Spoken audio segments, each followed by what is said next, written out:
Vous avez goûté les pêches de Montreuil? Oui, mais il y a très longtemps. Alors là, justement, je vais en reprendre. On va voir exactement si le goût et la qualité est toujours la même, quoi. Comment elle était autrefois? Ben, bonne, très bonne. Pendant les vacances, pourquoi ne pas faire revivre le passé horticole de Montreuil?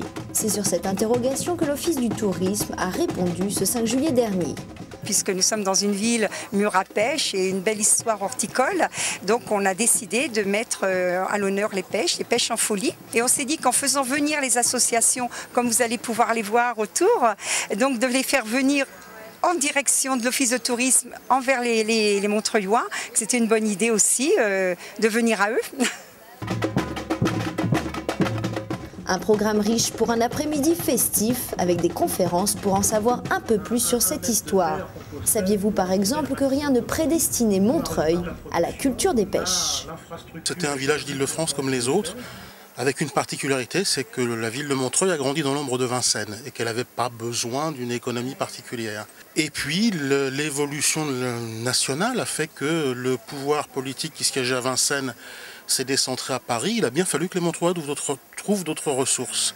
Et les ressources qu'ils ont trouvées, c'était une conversion, une mutation économique à l'horticulture. On peut remarquer qu'il y avait des atouts privilégiés, il y a une exposition géographique très particulière, il y a une terre propice à ce genre de choses. Les murs à pêche, puisque c'est de ça dont il s'agit quand même initialement, sont construits et édifiés avec les propres ressources locales par les Montreuillois qui deviennent horticulteurs. Et puis va commencer une histoire assez extraordinaire puisque la culture des fruits va va apporter à la ville une notoriété énorme et va faire connaître la ville, lui donner un rayonnement sans trop exciter le chauvinisme local. On peut dire que c'est un rayonnement planétaire. Enfin, il n'y a pas une cour européenne en tout cas où on ne mange pas de fruits montreuillois. Là, l'idée, c'est d'aller voir comment étaient composés les murs à pêche, d'accord?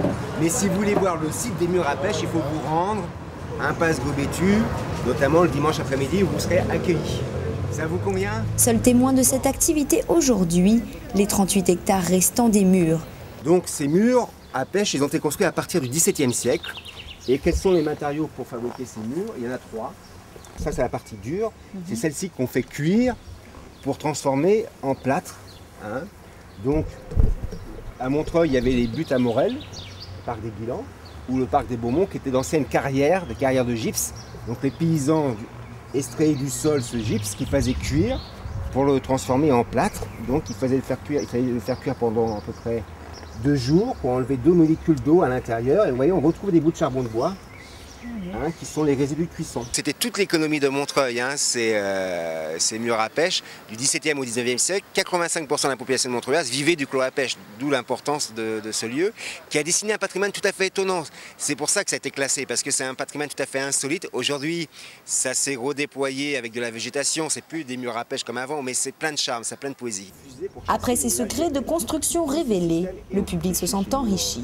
Je suis venue par curiosité parce qu'en fait j'ai appris qu'il y avait cette journée de manifestation et bon, comme je m'intéresse à tout ce qui est culturel, patrimoine et tout ça, et fruits anciens et variétés locales, ça m'a intéressée, donc je suis venue jusqu'ici voir un petit peu. C'est un bel endroit, il faut absolument y aller. J'espère que ce sera conservé dans cet état-là, qu'on ne fera pas de construction autour, parce que vraiment il y a un jardin médiéval entre autres, c'est sympa. Les élus présents à cet événement se sentent fiers de leur ville. Je trouve ça superbe comme initiative. Je trouve que valoriser les pêches de Montreuil qui sont... Alors même s'il y a plus, on ne peut plus partir maintenant dans une culture de masse des pêches à Montreuil. D'ailleurs, ça n'a jamais été une culture de masse. Ça a toujours été une culture de luxe, même quand elle fonctionnait. C'est quand même notre patrimoine, c'est quelque chose d'assez unique, avec en particulier ce qu'ils font ici avec le marquage des pêches. Je trouve que c'est bien, que c'est beau, que c'est agréable, qu'on montre qu'on est une ville, qu'on est une belle ville aussi. La pêche, emblème de Montreuil, d'accord. Mais qu'est-ce que le marquage des fruits? C'est une technique qui était déjà à l'époque extrêmement rare, réservée vraiment à une clientèle de choix, une clientèle qu'on souhaitait honorer particulièrement. Ces pêches marquées sont aussi décrites évidemment de façon historique dans les cadeaux que faisaient les cultivateurs montreuillois au roi Louis XIV quand il venait ici à Montreuil. Donc les pêches marquées, ça a été un secret jalousement gardé.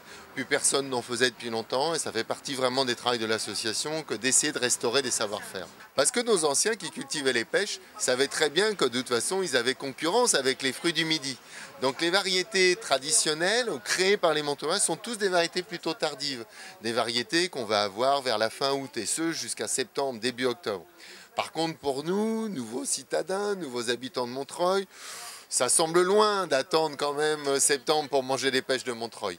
Donc on a plutôt implanté, entre guillemets, de nouvelles variétés ici à Montreuil pour pouvoir faire bénéficier les habitants, les enfants et puis les personnalités à qui on veut offrir des pêches. Ancienne capitale du fruit, les pêches en folie ont ramené au cœur de la ville une image où tous, habitants de Montreuil, être rattachés. Dommage qu'aujourd'hui il ne reste que 150 kg de récolte annuelle, car génération après génération, ils ne cessent de séduire. Quand le roi les aimait marqués, aujourd'hui ce sont les jeunes qui les mangent en sorbet.